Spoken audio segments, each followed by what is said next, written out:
नमस्कार, मैं हूं संतोष पाठक और आप देखना शुरू कर चुके हैं संतोष पाठक ऑफिशियल यूट्यूब प्लेटफॉर्म। बिहार में होने वाले आगामी विधानसभा चुनाव को लेकर सरगर्मियां जोरों पर है। राजनीतिक आरोप प्रत्यारोप का दौर भी लगातार जारी है और इस बीच एनडीए गठबंधन की एकता को लेकर एक ऐसी खबर निकलकर सामने आई है जिसके बाद यह पूछा जा रहा है कि क्या बिहार में एनडीए गठबंधन की एकता खंडित हो गई है, क्या बिहार में एनडीए गठबंधन टूट गया है, क्या बिहार में एक बड़े नेता एनडीए गठबंधन का साथ छोड़ने जा रहे हैं, या ये सवाल मैं यूं भी उठा सकता हूं कि क्या बिहार में गठबंधन दल में शामिल एनडीए गठबंधन में शामिल एक नेता एक बार फिर से विधानसभा चुनाव से पहले एनडीए गठबंधन का साथ छोड़ने वाले हैं। और यह सवाल क्यों उठकर सामने आ रहा है? प्रधानमंत्री नरेंद्र मोदी के रैली से पहले, प्रधानमंत्री नरेंद्र मोदी के एक बार फिर बिहार जाने के कार्यक्रम से पहले एनडीए गठबंधन में आखिर ये कौन सा बवाल खड़ा हो गया है? ये तमाम बवालों से जुड़ी एक एक जानकारी मैं आपके सामने रखूंगा, लेकिन शुरुआत एक अपील, एक आग्रह के साथ। पिछले कुछ महीनों के दौरान आपने भरपूर प्यार और हर तरीके से हमारा सहयोग किया, हमारा समर्थन किया,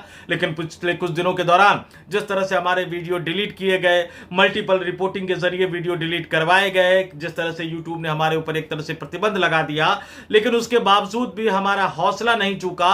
हम एक बार फिर से आपके सामने हैं और अपनी उसी बुलंद आवाज में आप तक खबरों के पीछे का सच बताने की कोशिश कर रहे हैं। तो हमें फिर से आपके हर तरह के सहयोग और समर्थन की जरूरत है। अगर आपने अभी तक हमारे YouTube प्लेटफॉर्म को सब्सक्राइब नहीं किया तो आगे बढ़िए, संतोष पाठक ऑफिशियल YouTube प्लेटफॉर्म को सब्सक्राइब कीजिए, हमारे वीडियो देखिए, पसंद आए तो लाइक कीजिए, शेयर कीजिए, कमेंट कीजिए, ज्यादा से ज्यादा लोगों तक पहुंचाइए। और हां, अगर आप स्वतंत्र एवं निष्पक्ष पत्रकारिता की वाकई मदद करना चाहते हैं तो स्क्रीन पर हमारा QR कोड भी चल रहा है। बहुत बड़ी राशि की जरूरत नहीं है, हमें अपनी छोटी छोटी राशियों के जरिए भी आप हम तक अपनी मदद पहुंचा सकते हैं इस QR कोड को स्कैन करके। अब आते हैं आज की कहानी पर। प्रधानमंत्री नरेंद्र मोदी 18 जुलाई को एक बार फिर से बिहार के दौरे पर जाने वाले हैं और बिहार के दौरे के दौरान इस बार प्रधानमंत्री नरेंद्र मोदी मोतिहारी के ऐतिहासिक गांधी मैदान में जनसभा को संबोधित करेंगे और विधानसभा चुनाव से पहले बिहार की ऐतिहासिक चंपारण की धरती का प्रधानमंत्री नरेंद्र मोदी का यह दौरा एनडीए गठबंधन की चुनावी रणनीति के लिहाज से बहुत ही ज्यादा महत्वपूर्ण माना जा रहा है। केंद्रीय मंत्री अश्विनी वैष्णव दौरे की तैयारियों को लेकर बिहार की धरती पर कदम रख चुके हैं। आज बिहार की राजनीति में कई सारी हलचल होगी। गोपाल खेमका जो कारोबारी जिनकी हत्या हो गई, उनको लेकर बिहार में राजनीतिक आरोप प्रत्यारोप का दौर लगातार जारी है। चर्चित यूट्यूबर मनीष कश्यप जो भारतीय जनता पार्टी में शामिल हो गए थे, आज प्रशांत किशोर की पार्टी जनसुराज का दामन थामने वाले हैं। लेकिन आज हम आपसे बात करने आए हैं एनडीए गठबंधन की एकता और लोक जनशक्ति पार्टी रामविलास पासवान के नेता चिराग पासवान को लेकर। चिराग पासवान लगातार बिहार में कार्यक्रम कर रहे हैं, पूरे बिहार में कार्यक्रम कर रहे हैं। कभी नीतीश कुमार के गढ़ में जाते हैं, बिहार के कभी अलग अलग जिलों में जाते हैं और लगातार वो बहुत सारी बातें कह रहे हैं। लेकिन बिहार के राजधानी पटना के पौष इलाके में कारोबारी गोपाल खेमका साहब की हत्या के बाद जिस तरह से चिराग पासवान का रिएक्शन आया है बिहार की कानून व्यवस्था को लेकर, बिहार में सुशासन के राज को लेकर, उसके बाद यह माना जा रहा है कि अब चिराग पासवान का एनडीए गठबंधन से अलग होना महज औपचारिकता भर रह गया है। और मैंने अपनी स्टोरी की शुरुआत में इस शब्द का इस्तेमाल किया था कि क्या फिर से एनडीए गठबंधन से बाहर जाने वाले हैं? तो 2020 के विधानसभा चुनाव में भी चिराग पासवान ने एनडीए गठबंधन से अलग होकर चुनाव लड़ा था। हालांकि 135 सीटों पर चुनाव लड़कर उन्होंने सबसे ज्यादा नुकसान जनता दल यूनाइटेड यानी बिहार के मुख्यमंत्री नीतीश कुमार को पहुंचाया था। कैसे पहुंचाया था वो भी मैं आपको आगे बताऊंगा। लेकिन अब चिराग पासवान क्या कह रहे हैं? छपरा की धरती पर वो गए, छपरा की धरती पर जाकर एक बार फिर से उन्होंने ये कहा कि वो बिहार में विधानसभा चुनाव लड़ेंगे। फिर उन्होंने कहा कि 243 सभी बिहार की सभी 243 सीटों पर चुनाव लड़ेंगे।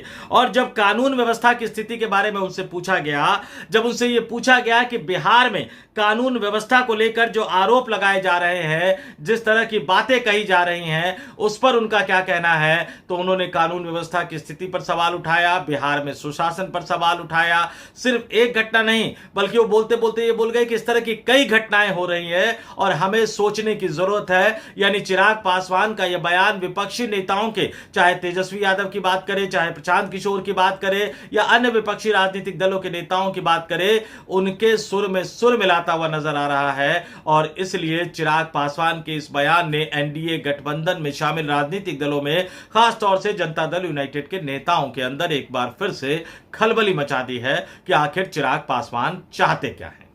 बिहार की कानून व्यवस्था की स्थिति को लेकर चिराग पासवान ने जो बयान दिया, आप ये कह सकते हैं कि मीडिया ने पूछा, उसके बाद उन्होंने बयान दिया, लेकिन लोक जनशक्ति पार्टी ने अपने ट्विटर अकाउंट से, अपने ऑफिशियल एक्स अकाउंट से उनके उस बयान के वीडियो को शेयर भी किया और उस पर कंटेंट भी लिखा। क्या लिखा लोजपा ने, वो मैं आपको पढ़ के सुना देता हूं, आपके स्क्रीन पर भी दिखा रहा हूं कि जिस तरह से बिहार में अपराध बढ़ा है और कानून व्यवस्था जिस तरह से ध्वस्त हुई है, यह चिंता का विषय है। मैं केवल एक व्यापारी की हत्या को लेकर नहीं कह रहा हूं, हालांकि यह भी चिंता का विषय है क्योंकि ऐसी जगह पर यह घटना घटी है जो पटना का एक पॉश इलाका है, 100 मीटर की दूरी पर जहां थाना है और अधिकारियों के घर हैं। यदि वहां पर ऐसी घटना घट रही है तो सोचिए गांव देहात में क्या हो रहा होगा। अगर बिहार में एक भी हत्या होती तो सरकार और प्रशासन के लिए चिंता का विषय होना चाहिए। कहां चूक हुई, इसे हमें सुधारना होगा और कड़ी से कड़ी कार्रवाई करके हमें एक उदाहरण देना होगा ताकि भविष्य में ऐसी घटनाएं न घटे। और चिराग पासवान जब इस तरह का बयान दे रहे हैं तो निश्चित तौर पर वो नीतीश कुमार के सुशासन पर सवाल उठा रहे हैं। जनता दल यूनाइटेड, भारतीय जनता पार्टी का जो गठबंधन की जो सरकार चल रही है बिहार में, एनडीए गठबंधन, उसके कामकाज पर सवाल उठा रहे हैं। और ये इतना गंभीर क्यों है? क्योंकि ये पूरा मसला अब सिर्फ नीतीश कुमार तक सीमित नहीं रह गया है। ये पूरा मामला अब सिर्फ जनता दल यूनाइटेड तक सीमित नहीं रह गया है। देश के प्रधानमंत्री नरेंद्र मोदी लगातार बिहार के दौरे पर जा रहे हैं। 18 जुलाई को जब मोतिहारी की धरती पर जाएंगे, मोतिहारी के ऐतिहासिक गांधी मैदान में वो जनसभा को संबोधित करेंगे, तो एक बार फिर से वो लालू यादव और राबड़ी देवी के 2005 के पहले के कार्यकाल यानी जंगल राज की याद दिला रहे होंगे। तो एक तरफ प्रधानमंत्री मोदी अपने मुंह से जंगल राज की याद दिला रहे हैं बिहार की जनता को, और दूसरी तरफ बिहार में अपराध बढ़ रहे हैं। आंकड़े बयानबाजी कर रहे हैं, आंकड़े साफ साफ बता रहे हैं कि अपराध बढ़ रहे हैं। और इस तरह से पौष इलाके में एक कारोबारी की हत्या हो जाना, पुलिस का समय पर ना पहुंचना, पुलिस के पहुंचने से पहले नेताओं का वहां पहुंच जाना, पप्पू यादव वहां पहुंच चुके थे, तो जाहिर सी बात है कि सरकार के इकबाल पर, मुख्यमंत्री के इकबाल पर, सरकार के सुशासन पर कई तरह के सवाल उठाते हुए नजर आते हैं। और यही वजह है कि चाहे प्रधानमंत्री नरेंद्र मोदी हो या बिहार के मुख्यमंत्री नीतीश कुमार हो या केंद्रीय गृह मंत्री अमित शाह हो या भारतीय जनता पार्टी और जनता दल यूनाइटेड के अन्य नेता हो, बिहार के दोनों डिप्टी सीएम की बात भी कर लेता हूं, सम्राट चौधरी, विजय सिन्हा, ये तमाम लोग 2005 से पहले के जंगल राज की याद दिला रहे हैं बिहार की जनता को। लेकिन 2005 से 2025 में क्या कुछ हुआ इसकी तरफ नहीं जा रहे हैं। 2025 में कैसे अपराध बढ़ रहा है इसकी तरफ नहीं जा रहे हैं। और सुशासन नाम का जो शब्द था वो ऐसा लगता है कि भारतीय जनता पार्टी और जनता दल यूनाइटेड के नेता अब भूल चुके हैं। तो जाहिर सी बात है कि चूंकि केंद्र की नरेंद्र मोदी सरकार में मंत्री हैं, एनडीए गठबंधन में शामिल है चिराग पासवान साहब, हाल ही में नीतीश कुमार से उन्होंने 1-to-1 मुलाकात भी की, तो इस मसले पर वो भी उस तरह का बयान दे सकते थे क्योंकि बीजेपी और जनता दल यूनाइटेड दोनों ही अपने तर्कों से यह साबित करने की कोशिश कर रही है कि नहीं, लालू और राबड़ी देवी का जो राज था वो ज्यादा खराब था, उनका राज ज्यादा अच्छा है। आंकड़ों की जुबानी कई तरह के तर्क दे रहे हैं, लेकिन यहां तो खुले खेल फर्रुखाबादी टाइप में चिराग पासवान सारा राज खोलते हुए नजर आ रहे हैं। कानून व्यवस्था की स्थिति गंभीर है, स्थिति खराब होती जा रही है।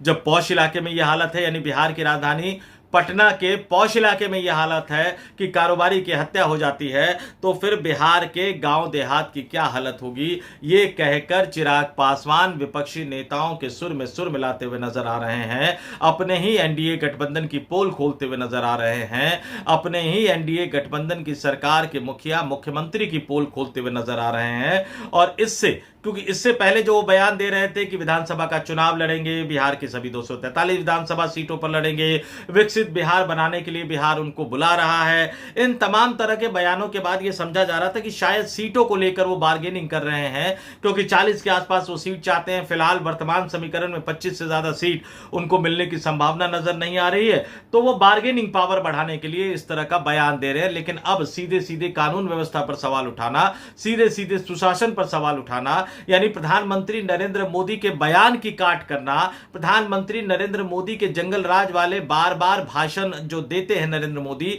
उनके भाषण को एक तरह से काटते हुए एक नई लकीर खींचना कि बिहार में आज भी कानून व्यवस्था की हालत उतनी ही खराब है। यानी प्रधानमंत्री नरेंद्र मोदी के भाषण को ही गलत साबित करने की कोशिश कर चिराग पासवान एक बड़ा राजनीतिक दांव खेल रहे हैं या भविष्य की राजनीति का संकेत दे रहे हैं। चिराग पासवान खुद कंफ्यूज है या भारतीय जनता पार्टी और जनता दल यूनाइटेड को कंफ्यूज करने की कोशिश कर रहे हैं? चिराग पासवान क्या वाकई किसी विकल्प की तलाश कर रहे हैं या कोई विकल्प उनको मिल चुका है और अब वो सिर्फ कोई एक ऐसा मुद्दा चाहते हैं जिस मुद्दे के सहारे वो एनडीए गठबंधन का साथ छोड़ सके? और एनडीए गठबंधन का साथ छोड़ेंगे तो जाएंगे कहां? चिराग पासवान के बयानों के, बल्कि मैं यूं कहूं कि चिराग पासवान के विरोधाभासी बयानों पर जरा आप गौर कीजिए। एनडीए गठबंधन में सीट शेयरिंग को लेकर जो मीटिंग होती है बिहार के मुख्यमंत्री नीतीश कुमार के आधिकारिक आवास एक अने मार्ग पर, उस बैठक में चिराग पासवान शामिल होते हैं। सीट बंटवारे की बात जाहिर तौर पर भारतीय जनता पार्टी के नेताओं से अलग अलग मौकों पर मुलाकात करते हैं।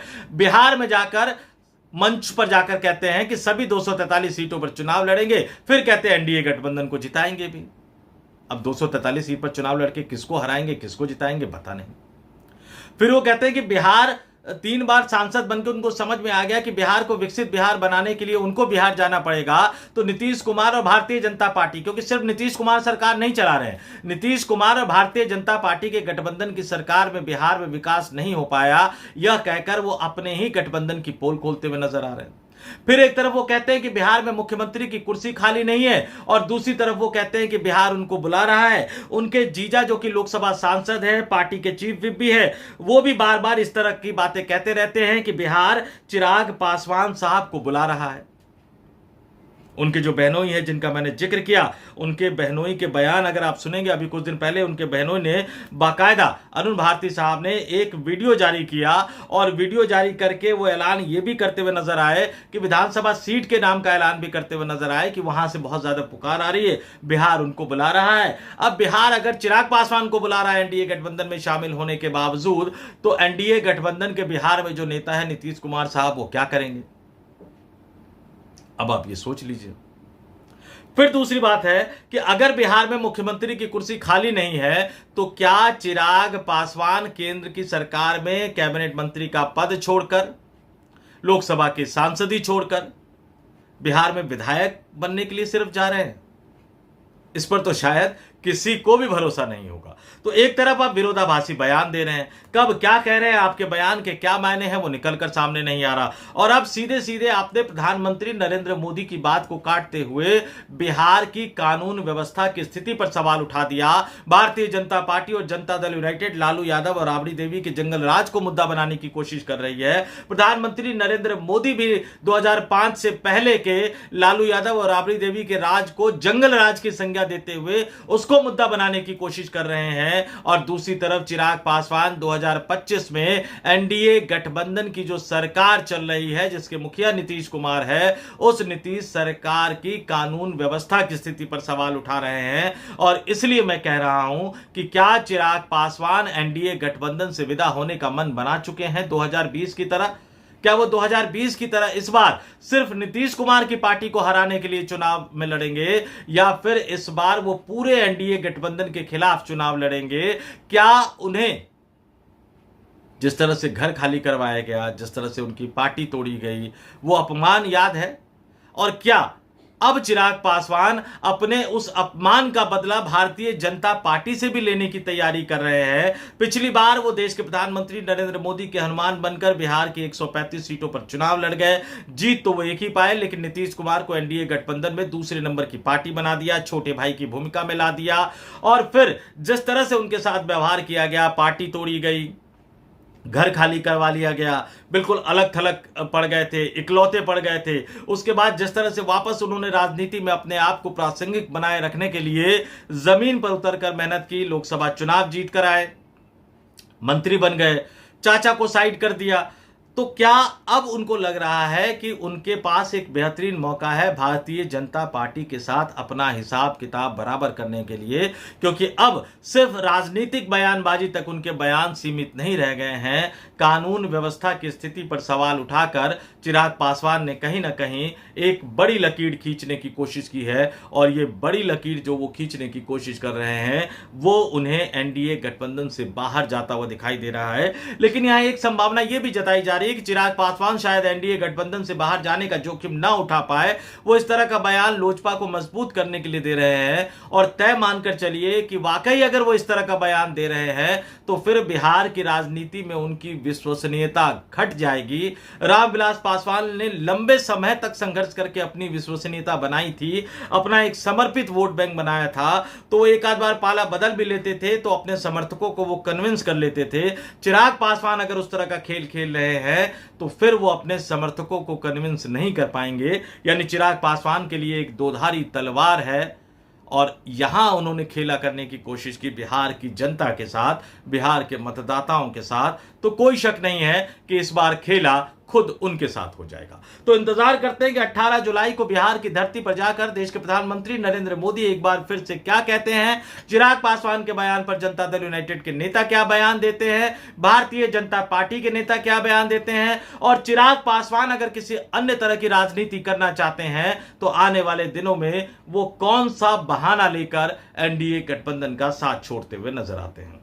देखते हैं बिहार की राजनीति आगे जाकर किस करवट बदलती हुई नजर आएगी। इस बीच आपको बता दूं कि वोटर लिस्ट को लेकर जो घमासान चल रहा था, चुनाव आयोग ने अपने कदम तो पीछे खींच लिए, लेकिन मामला सुप्रीम कोर्ट में पहुंच गया है, और अब सुप्रीम कोर्ट में देखते हैं कि क्या कुछ फैसला निकलकर सामने आता है। तो इस वीडियो में इतना ही। मुझे यानी संतोष पाठक को दीजिए इजाजत। अगर वीडियो आपको पसंद आया तो लाइक कीजिए, शेयर कीजिए, ज्यादा से ज्यादा लोगों तक पहुंचाइए, कमेंट करके जरूर बताइएगा ये वीडियो आपको कैसा लगा, और बिहार की राजनीति को लेकर, खासतौर से चिराग पासवान की राजनीति को लेकर आपका क्या मानना है। और हां, संतोष पाठक ऑफिशियल यूट्यूब प्लेटफॉर्म को सब्सक्राइब भी जरूर कीजिए, अपने दोस्तों अपने रिश्तेदारों से भी सब्सक्राइब करने को कहिए। मैं पूरी कोशिश करूंगा कि अब रोजाना के आधार पर कम से कम एक वीडियो इस पर जरूर डाला करूं। और फिर आपसे एक और अपील, आपसे आग्रह, अगर आपका मन करे तो अपनी छोटी छोटी राशियों के जरिए हम तक अपनी सहायता भी पहुंचा सकते हैं। मेरा QR कोड स्क्रीन पर चल रहा है, उसको स्कैन करके आप हम तक अपनी सहायता पहुंचा सकते हैं। निष्पक्ष एवं स्वतंत्र पत्रकारिता को अपना सशक्त समर्थन देने के लिए। नमस्कार।